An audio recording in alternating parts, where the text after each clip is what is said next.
திருமணம் செய்துக்கணும். அம்பலவாசினா, அம்பலம்னா கோயில், வாசினா அங்க வசிப்பவர்கள், அதையே அதை தொழிலாக கொண்டு அங்கேயே இருப்பவர்கள்.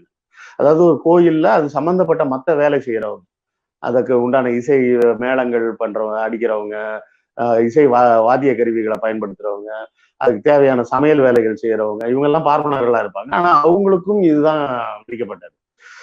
இந்த நம்பூதிரி அம்பலவாசிக்கு அடுத்த கட்டத்துல இருக்கிறவங்க யாருன்னு பாத்தீங்கன்னா தம்பிரான் அப்படின்னு சொல்லுவாங்க. யாரு தம்பிரான் அப்படின்னா, அதாவது எம்பிரானுக்கு தம்பிரான் இவங்க. எம்பிரான்னா கடவுள், கடவுளுக்கு தம்பி மாதிரி அவங்களோட வம்சம், கடவுளோட வம்சம்ன்ற மாதிரி பேரை கொடுத்துருவாங்க. ஆனா அவங்களுக்கு பேர் என்னன்னா, தம்பிரான்னா என்ன அர்த்தம்னா கடவுளுக்கு அடிமை இவர்கள்லாம் அப்படின்னு பேர். கடவுளுக்கு அடிமைன்னா என்ன அர்த்தம்னா, இவங்க சொந்த பேர் கூட வச்சுக்க கூடாது. இந்த அரச குடும்பத்துல பிறந்தவங்க எல்லாம் என்ன சொல்லுவாங்க, பேர் வைப்பாங்கன்னா, பிறந்த உடனே ஒரு குழந்தைக்கு ஒரு பேர் வைப்பாங்க. ஆனா அவரு ராஜாவா வரும்போது அந்த பேரை எடுத்துருவாங்க.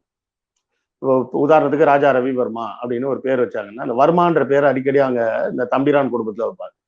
ராஜா ரவிவர்மா அது இதுன்னு ஏதாவது ஒரு பேர் வச்சாங்கன்னாலும், அவங்க அரசனா முடிசூட்டும் போது அவங்க எந்த நட்சத்திரத்துல பிறந்தாங்களோ அந்த நட்சத்திரத்தை சொல்லிதான் அவங்க பேரை சொல்லுவாங்க. உதாரணத்துக்கு ஒருத்தர் திருவாதிரை நட்சத்திரத்துல பிறந்திருக்காரு அப்படின்னா, திருவாதிரை திருநாள் அப்படின்னா அவங்க பேரை மாத்திடுவாங்க.